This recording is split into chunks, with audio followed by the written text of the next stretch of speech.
Hello, and welcome to another edition of the Manager's Video Blog here in Latrobe. My name is Alex Graziani, and I'm the City Manager, and I'm so glad that you could join us today and have taken a few minutes to watch this video. As you'll notice, I'm in a little different setting here, and I wanted to have the backdrop of the Latrobe Art Center to create a metaphor, and the metaphor is of the kitchen table.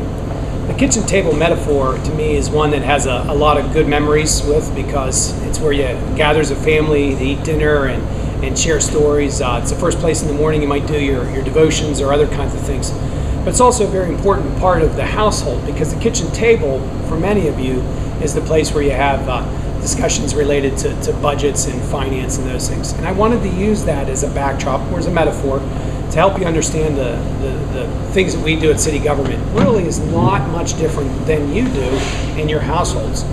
That is, make decisions related to income and expenditures, how to make best use of the money that you have, what limited resources you have, and how to make it go further. At the city, we are doing that formally through hiring of a consultant. Delta Development has been hired to prepare basically what they call an early intervention management plan for the City of Latrobe. Right now they've completed 3 volumes within our city, and they're going to be doing one last volume to help us understand the city's financial situation. The idea of early intervention comes from the Act 247, which is the state's bankruptcy law, basically that allows local governments like Pittsburgh, who has done this, Johnstown, Farrell, Clareton, a number of communities around the Commonwealth who actually went into the state's Act 47 bankruptcy law. Again, Pittsburgh being the most famous. Don't worry, Latrobe's not there yet. In fact, we're not considered to be fiscally distressed. However, we wanted to be proactive and work on, if you will, a business plan. We wanted to proactively address future issues as it relates to budget management to fend off fiscal distress and proactively navigate the uncertainty of fiscal futures in the waters. And again, back to the idea of a kitchen table. Your family has the same things we have as it relates to the choices before you. What are you going to do to maybe increase your income?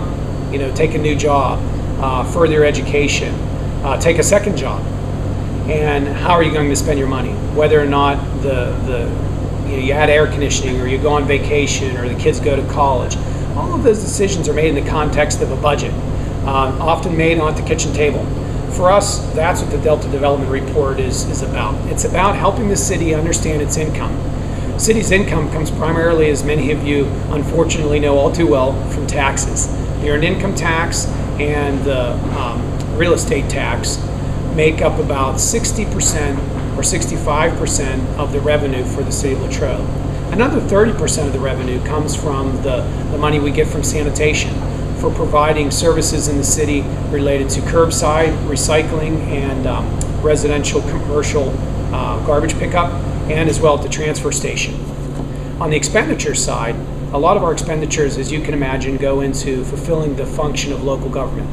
What is the function of local government, you might ask? The function of local government is simply to protect the people and property of this town. That's a simple way of putting it.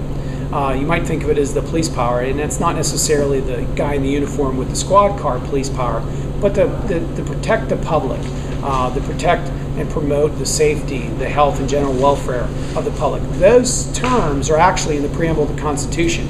And local government, as it relates to the other governments of state and federal government, are most intimately doing that, protecting your property, protecting your houses, and so forth. We had a meeting this past, just recently, related to the early intervention plan. It was a great meeting. In fact, it was a full house. I think there was maybe, 50, 60 people there. Many of them were firemen. The firemen came concerned because they felt that the report had some recommendations that looked unfavorably on their future. Some of those recommendations including the reduction of equipment. There's a concept that the report puts forward. The consultants are suggesting that maybe we don't need as many pieces of fire equipment, as well as maybe we don't need as many fire stations. And so the report makes a suggestion to go from 5 fire stations to 4 fire stations, or 6 pumper trucks down to 4 pumper trucks. And what they are is exactly that, the recommendations, particularly as it relates to the fire companies.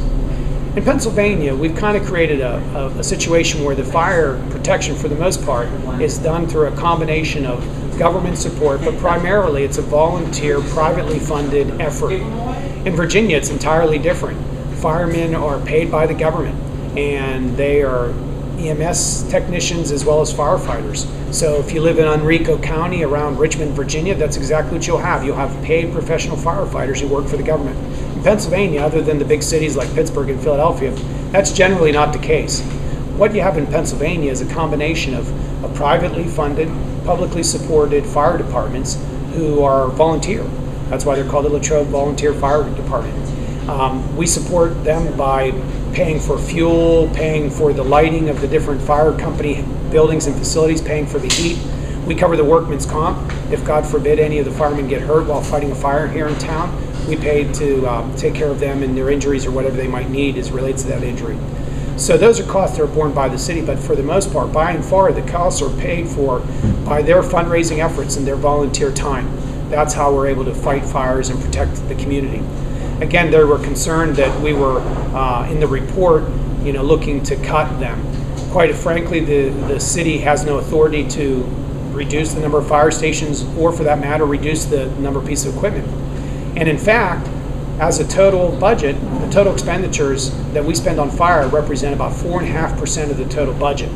So even if I were able to find a way to get council to vote to cut the firemen's budget in half, I'd only save 2% of our entire budget.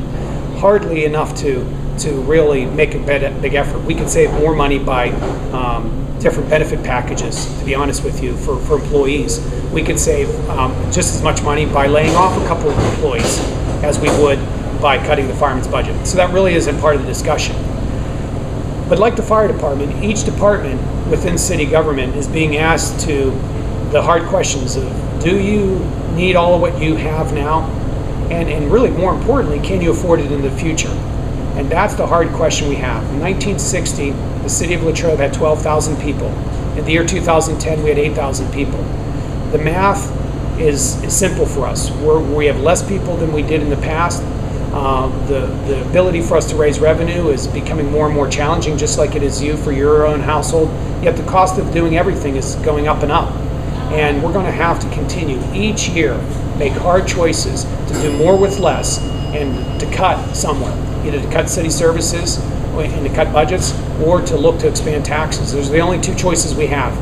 This 5-year early intervention management plan will be designed to help the council navigate those decisions with the best information available. So just wanted to take a few minutes to explain a little bit about that report. As always, I'm available via email or cell phone. Come over to the office. Heck, we can even go to the Art Center and enjoy a cup of coffee. But I'd love to share with you what the plan's about. You can access the plan right now at the city's website. So please take advantage and go to www.cityoflatrobe.com, find out more. And as always, share this with your friends and come to city council meetings and be a part of what happens in Latrobe. Thank you for taking time to watch this edition of the Manager's Video Blog. Have a good day.